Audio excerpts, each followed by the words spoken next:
Greeting guys, today we're gonna learn the poem Mirror by Sylvia Plath.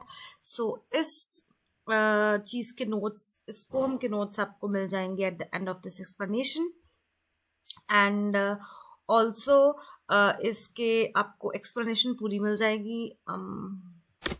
Hi guys, so today we're gonna look at the poem Mirror by Sylvia Plath, and yes, you will get the notes at the end of the explanation. Proper explanation पहले देखेंगे, बाद में इसके notes भी देखेंगे. आपको tips and tricks भी मिलेंगी कि कैसे आपको पेपर अटेम्प्ट करना चाहिए एंड कैसे एक पोम अटेम्प्ट होती है एक्चुअली में, और क्यों आपके जो मार्क्स है वो डिडक्ट होते हैं जब आप पोम अटेम्प्ट करते हो. क्या क्या रीजंस होते हैं, सारी चीज़ें विद आंसर्स, थीम, एवरीथिंग. क्या क्या क्वेश्चंस आ सकते हैं, कैसे आपको उनको अटेम्प्ट करना है, everything will get here.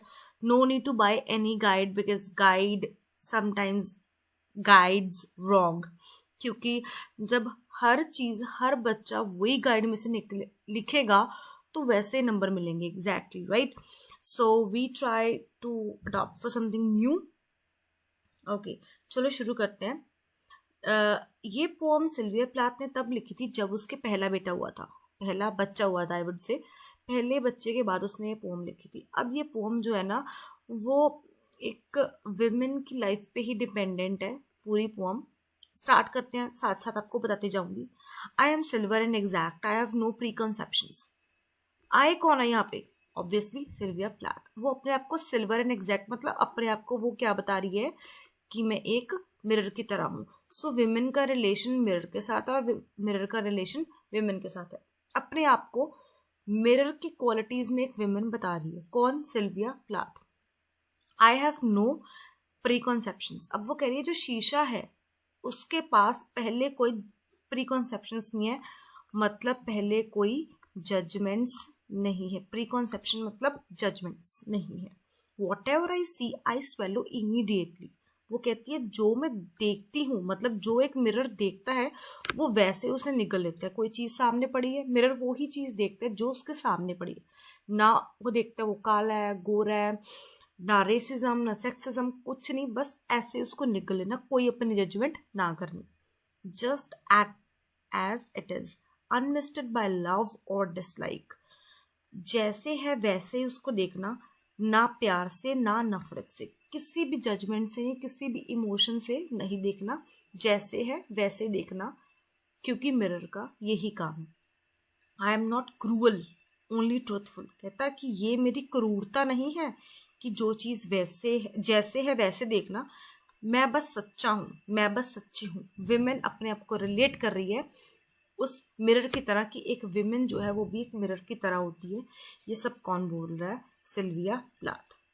The eye of a little god, four cornered. Four cornered क्यों बोला उसने? क्योंकि जो शीशा है उसके क्या होते हैं? चार कॉर्नर होते हैं. लिटिल गॉड, आई ऑफ, मैं आँख हूँ भगवान की. क्यों ऐसा बोला? क्योंकि उसने दर्जा दिया है विमेन को गॉड के साथ, कि जो आंखें हैं विमेन की वो एक गॉड के रूप में हैं और वो ऐसे ही देखती हैं जैसे हमें देखना चाहिए. Most of the time I meditate on opposite wall. अब ऑपोजिट वॉल में बताया कि आई कौन है यहाँ पे? Mirror. Most of the time जो शीशा है वो कहाँ लगा रहता है? ऑपोजिट वॉल पे. जो क्या है, कौन से कलर की है? पिंक कलर की विथ स्पेकल्स. ये स्पेकल्स का मतलब होता है धब्बे. अब वो मिरर जो कह रहा है, मिरर कह रहा है कि मेरे सामने एक पिंक कलर की दीवार है. अब ये चीज़ नोट करने वाली है, pink is related to girly thing. ठीक है, तो हमें साफ पता लग रहा है कि ये जो रिलेशन है मिरर वो किससे कर रहा है? एक विमेन के साथ, because pink colour is devoted to girls. So obviously वो कह रहा है कि I have looked at it for so long, कि मैं उस दीवार की तरफ इतनी मैंने देर से देखा, इतनी टाइम हो गया मुझे उसकी तरफ देखते हुए. किसकी तरफ? दीवार की तरफ. I think it is a part of my heart. अब मुझे लग रहा है कि ये जो दीवार है वो मेरा ही एक हिस्सा है.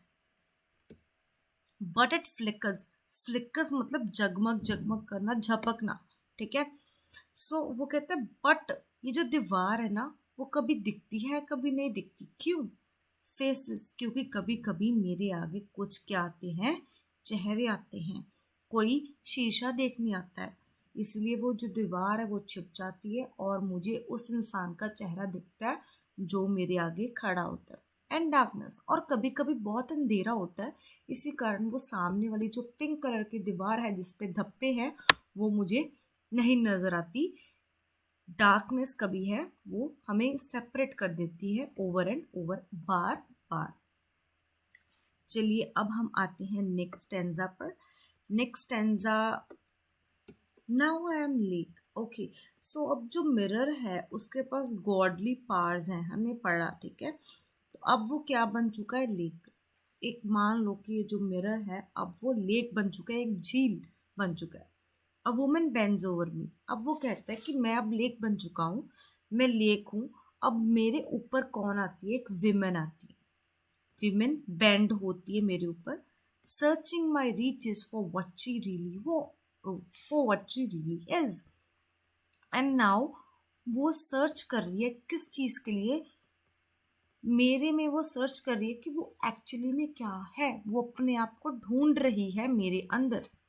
किसके अंदर, लेक में। देखो जैसे हम मिरर में परछाई देख सकते हैं वैसे हम लेक में भी तो अपनी परछाई देख सकते हैं ना। Then she turns to those liars, the candles और द मून। अब वो कहता है, जो मिरर है वो कहता है, या कहती है हम बोलेंगे क्योंकि ये सिल्विया प्लाथ ने लिखी है। अब जो लेक है वो कहती है कि वो जो विमेन है आती है अपने आप को ढूंढने मेरे अंदर, बट वो फिर दोबारा किसके पास चली जाती है, कुछ झूठे लोगों के पास। झूठे कौन है, कैंडल्स एंड मून, क्योंकि ये लोग ना हमें परछाई नहीं दिखाते, ये रोशनी दे के हमारे चेहरे को सुंदर दिखाते हैं और हम उससे अच्छे लगते हैं और हम मान लेते हैं कि अब we are beautiful. But actually में जो शीशा है हमें रियलिटी दिखाता है कि नहीं, हमारे पास डार्क स्पॉट्स भी हैं, हमारे पास धाक धब्बे भी हैं, ठीक है। सो कोई भी अपना रियलिटी नहीं देखना चाहता, हर इंसान चाहता है कि मैं सुंदर ही दिखूं। I see her back and reflected faithfully, अब वो उनकी तरफ मुड़ जाती है और मुझे उसकी बैक नजर आती है, बट मैं क्या करता हूँ, फेथफुली मतलब लॉयल्टी, ठीक है। बट मैं फिर भी लॉयल्टी के साथ उसको वो ही दिखाता हूँ जो वो एक्चुअली में है। She rewards me with tears and an agitation, agitation मतलब गुस्सा, ठीक है। जब हम दोनों हाथ ऊपर करके अपने मुंह के पास साइड पे रखते हैं तो वो गुस्सा दिखाते हैं ना, जब हम उसे बोलते हैं agitation of hands.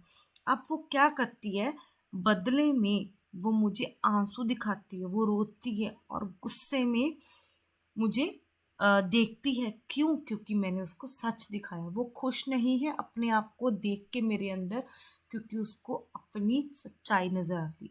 I am important to her, मैं उसके लिए बहुत इम्पोर्टेंट हूँ क्योंकि मैं सच्चाई दिखाता हूँ। शी कम्स एंड गोज, वो अक्सर ही आती और जाती रहती है। Each morning it is a face that replaces the darkness, अब हर मॉर्निंग, हर सुबह उसका चेहरा मेरे सामने आता है और वो किसको रिप्लेस करता है, डार्कनेस को, क्योंकि रात होती है, डार्कनेस से उसे मैं देखता हूँ हर रोज। In me she has drowned, drowned डूबना, in me she has drowned a young girl and in me an old woman, उसने मेरे अंदर ही अपनी यंग गर्ल को डुबो दिया। डुबो दिया का मतलब एक्चुअली में ये है कि एक्चुअली में उसने अपनी यंगहुड, अपना यंगस्टर सारी एज जो है मेरे अंदर ही समाई हुई है और उसके अंदर, मेरे अंदर ही क्या है, an old women rises towards her day after day like a terrible fish। अब एक्चुअली में ये दो लाइंस है वो ये बहुत इंपॉर्टेंट है क्योंकि इनमें ना एजलेस की बात की हुई है। जो विमेन है एजलेस होना चाहती है, मॉर्टल जो है, ठीक है, हम मॉर्टल है क्योंकि हम मर सकते हैं हम, है ना। बट जो विमेन है वो इस चीज को हेट करती हैं क्योंकि वो बूढ़ी हो रही हैं, ठीक है। इसी कारण मिरर जो है और जो लेक है वो उन्हें रियलिटी दिखाता है विच दे डू नॉट एक्सेप्ट। तो इसलिए कोई अपनी रियलिटी, बेसिकली कोई रियलिटी अपनी नहीं देखना चाहता, ये बता रहा है ये पोम, ये बता रही है। एक्चुअली आपको ये बात बताती हूँ, जो सिल्विया प्लाथ थी, शी कमिटेड सुसाइड, ठीक है। She was not happy with her life, she was not satisfied with the things she done in her life, so she committed a suicide. But reality में उसने काफ़ी sad poems लिखी, बहुत real life things लिखी उसने। Actually it's true, है ना। अगर हम देखें कि जो इंसान है वो अपनी रियलिटी नहीं देखना चाहता, हम फिल्टर्स लगा के फोटोज डाल देते हैं, but when we look ourselves in the mirror we actually don't like it because we find so many flaws कि नहीं मेरे यार डार्क स्पॉट्स हैं, मेरी डार्क स्किन है, मेरे यहाँ पे पिंपल है, मेरे यहाँ पे ये है, सो है ना। So this is actually a poem. अब हम पढ़ेंगे कि इसको लिखना कैसे है, ठीक है। चलिए, so guys as promised, now look at the notes. सबसे पहले हमें कभी भी कोई भी पोम अटेम्प्ट करनी है, कुछ भी अटेम्प्ट करना है ना, सबसे पहले वी मस्ट नो कि हमें राइटर के बारे में लिखना बहुत ज़्यादा ज़रूरी है। बहुत पैराग्राफ्स ने, एक छोटा सा para at the very starting अगर हम लिखते हैं तो ऑब्वियसली हमें एक्स्ट्रा मार्क्स पक्का मिलेंगे, ठीक है। सो ये है सिल्विया प्लाथ के बारे में कि ये एक अमेरिकन पोएट थी, नॉवेलिस्ट थी, शॉर्ट स्टोरी राइटर थी। देखो कितनी ईजी लाइन है, ठीक है। ये बहुत डायनेमिक, बहुत एनर्जेटिक, मतलब एडमायर्ड, मतलब बहुत पसंदीदार पोएट थी। कौन सी? 20th सेंचुरी की, ठीक है। सिल्विया प्लाथ ने ये मिरर कब लिखी? 1961 में। ये ज़रूरी नहीं है बिल्कुल भी याद रखना। और कब लिखी? After giving birth to her first child. ये हमने पढ़ लिया। देखो ये इजी पैराग्राफ है, कोई औखा नहीं है।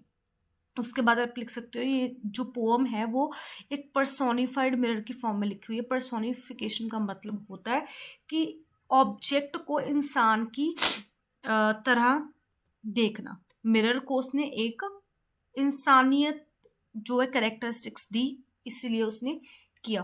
और ये जो पोम है वो क्या एक्सप्लोर करती है? एजिंग और डेथ, क्योंकि वो गुस्से में आ जाती है जब उसको पता लगता था कि मेरे मुंह पे धाक धब्बे हैं और मैं एज कर रही हूँ, है ना, कि मैं मेरी उम्र बढ़ रही है। इसीलिए इस पॉइंट ऑफ व्यू से ये लिखी गई है। नेक्स्ट, ये देखो कितनी इजी चीज़ है। इसलिए हम ये आपने पैराग्राफ तो लिखना ही है, बाकी आप इसमें चेंजेस कर सकते हो, बट बेटर है कि आप एज इट इज को लर्न करना और लिख के आ जाना। फर्स्ट पैरा तो हम ये लिखेंगे, ठीक है। Now next is the introduction of the pome. Next हमने देखना है कि पोम में स्टार्टिंग में क्या लिखना है। हमने बताना है ये जो मिरर पोम है बाय सिल्विया प्लाथ, ये फ्री वर्ड्स है, मतलब इसमें कोई रिदम नहीं बन रही है। एंड वाले वर्ड्स होते ना, जैसे ग्रीट, मीट, ऐसा रिदम नहीं बन रही, ठीक है। ये जो पोम है ये दो पर्सपेक्टिव से लिखी गई है, दो कह लो सोच से लिखी गई है। एक तो मिरर की सोच से लिखी गई है कि मिरर क्या सोचता है, और दूसरा लेक, हमने पढ़ा अभी, ठीक है। तो ये पीस जो है, पीस मतलब ये जो पोम है वो क्या दर्शाती है? Honesty, truth and neutrality. Neutrality मतलब न्यूट्रल, ना ही पॉजिटिव ना ही नेगेटिव, जैसे जो चीज़ है वैसे ही। ये हमने लिखना ही लिखना है। स्टार्टिंग में देखो सीधा ही पोम में नहीं घुस जाना, इससे आंसर भी आपका लॉन्ग बनेगा। और दूसरी बात, एक फॉर्मेट में जब आप लिखोगे तो ऑब्वियसली आपको अच्छे मार्क्स मिलेंगे ही मिलेंगे। और गाइड से पढ़ना बंद कर दो पीपल, बिकॉज अगर वो ही चीज़ देखो, अगर हर बच्चा एक ही चीज़ लिखेगा तो डिफरेंट मार्क्स कैसे मिलेंगे, राइट। सो उसको पढ़ना छोड़ दो। सिल्विया प्लाथ ने एक नॉर्मल एवरीडे ऑब्जेक्ट चूज किया विच इज मिरर, ठीक है, और उसमें अपना पर्सपेक्टिव डाला, अपना नज़रिया डाला और अपनी चीज़ों को, अपनी व्यू पॉइंट को एक्सप्रेस किया।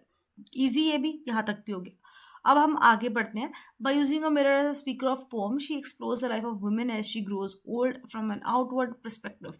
कि एक जो वुमेन है वो ग्रो करती है और वो बूढ़ी होती जाती है, और उसका क्या नज़रिया है, उस हिसाब से जो मिरर है वो कैसे देखता है, उसको उसने अपनी पोम में दर्शाया। देखो कितना इजी है, ये हम एज इट इज लिख देंगे। आप इसको नोट कर लेना, स्क्रीनशॉट मार के मत रखना, वो ऐसे ही फोन में पड़े रहेंगे, you will forget about it. So better है कि अपनी नोटबुक्स पर ना लिख लो, चाहे कि मैंने इस वीडियो में से ये देखना है, वीडियो सेव करके शेयर करके अपने पास कहीं रख लो, वो बेटर रहता है, ठीक है। चलो नेक्स्ट चलते हैं। So here's the thing that I'm providing online coaching for MA English as well as for BA students just for the English subject, and I'll provide you notes and PDFs because video में notes हैं but they are not so fulfilling so satisfying. But if you want कि मुझे पूरे subject के पूरे BA English के या BA elective English के या ऑनर्स के नोट्स एज इट इज़ मिल जाए, I'll give you notes at a very reasonable and affordable prices. You can text me on this number or you can call me on this number. ठीक है, सो आपको easily मिल जाएंगी PDFs. ठीक है, चलो मैं आपको ना कुछ ट्रिक्स बता रही हूँ यहाँ पे कि हमें ना पेपर अटेम्प्ट कैसे करना है. ठीक है, कुछ चीज़ें हैं, थोड़ी सी देख लो कि कैसे अटेम्प्ट करना है पेपर. देखो पहले तो ना सीरीज़ में सब कुछ अटेम्प्ट करना, सब कुछ हमने कैसे करना है एक सीरीज़ में. दूसरी बात आती है, कभी भी इंग्लिश के पेपर में ना कोई पॉइंटर्स जो हैं वो नहीं होते, पॉइंटर्स नहीं होते. 1 2 3 ये चीज़ें हमने नहीं लिखनी. ओनली इन क्या लिखना हमने, पैराग्राफ्स. सिर्फ पैराग्राफ्स ही यूज़ करने हैं. कुछ पॉइंट नहीं, कुछ स्टार्स नहीं, कुछ बुलेट्स नहीं, नथिंग एट ऑल. ठीक है, सिर्फ हमने पैराग्राफ्स में लिखना है. तीसरी बात जो आती है कोटेशन मार्क्स. कोटेशन मार्क्स, ठीक है, ये होते हैं कोटेशन मार्क्स. ऐसी कुछ लाइंस लिखनी है पोम में से जो एग्जैक्ट पोएम का टेक्स्ट हो और फिर हमने कोटेशन मार्क्स डाल देते हैं. ये आपको 1 नहीं 2 नहीं 3 नंबर एक्स्ट्रा देंगे, I am sure about it. ये कुछ चीज़ें होती हैं जो इम्पॉर्टेंट होती हैं पेपर के पॉइंट ऑफ व्यू से. ठीक है, और भी कुछ चीज़ें हैं. For example I let you know कि ना क्या होता है, पहले आप इंट्रोडक्शन देते हो, फिर बॉडी लिखते हो, फिर कंक्लूजन. ठीक है, ये हर आंसर में ऐसे करना है. जैसे अब हमने क्या पढ़ा, पहले पोएट के बारे में पढ़ा है, फिर पोएम की इंट्रोडक्शन पढ़ी, ये इंट्रोडक्शन में आ जाएगा. अब हम थीम एंड एनालिसिस पढ़ेंगे, वो क्या आ जाएगा, बॉडी में आ जाएगा. एंडिंग वाला जो पार्ट है वो आ जाएगा कंक्लूजन. ये ऐसे ही सीरीज में लिखोगे, कोई कुछ नहीं बिगाड़ सकता. आपका अच्छे नंबर आने ही आने हैं, चाहे वो इंग्लिश का पेपर हो, चाहे वो कोई भी फॉर्मेट में हो. ठीक है, yes guys, so this is the theme. ये आपकी बॉडी है, ये आपने लिखना है. This is the main crux, main part कि आप लिख सकते हो. और पैरास चेंज करके लिखना. इसमें से कौन सी लाइन आपको लग रही है कि मैं नहीं याद कर सकता, वो एस्केप कर दो, उसको ईजी कर दो, सिनोनिम्स ढूंढ लो और लिख लेना. ये इसको नोट ज़रूर कर लेना, बहुत इंपॉर्टेंट है और मैंने बड़ी मेहनत से किए हैं. And this is the next continuation of theme. ये वही थीम का नेक्स्ट पार्ट है. और जो मैंने रेड में लिखा है ना, रेड मार्क में लिखा है, वो तो आपको एज इट इज़ ही लिखना है. Alright, so let's move ahead. जैसे अब देखो नीचे क्रिटिक, ये होता है कि किसी ने अपने पॉइंट ऑफ व्यू क्या दिए सिल्विया प्लाथ की पोम मिरर के ऊपर. ठीक है, ये चीज़ तो आपने लिखनी है. और ये किस में लिखनी है आपने, इन्वर्टेड कॉमास में. ठीक है, forget to put the inverted commas, but आपने इन्वर्टेड कॉमर्स में लिख के आनी है. It will be icing on the cake. सोने पे सुहागा वाली चीज़ है ये, पक्का आपको अच्छे नंबर मिलेंगे. And this is the continuation of this whole part. ये पूरी पोम है. ठीक है, इसके नोट्स आपको मिल गए हैं. आप स्टार्ट स्टडिंग. एंड एक और बात, और कौन कौन सी पोम के आपको नोट्स चाहिए, क्या चाहिए, प्लीज़ कमेंट में लिख दो मुझे. ठीक है, लो जी, अब आपका आ गया conclusion. This is the conclusion. ठीक है, सारी पोम कवर होगी आपकी. एंड मैं आपके लिए समरी भी लाई हूँ, अगर किसी बच्चे ने समझना है क्या है. वैसे तो आप रीड कर सकते हो ऊपर text, but still I got a summary for you. ये समरी आप रीड कर देना. बट कभी भी समरी लिख के नहीं आते पेपर में. पेपर में क्या लिख के आते हैं, थीम या एनालिसिस. You got it. चलिए नेक्स्ट भी समरी देख लेते हैं. Okay, yes, this is the rest of the summary. And so start studying. Bye bye. Please subscribe and comment down what else you want. See ya in the next video.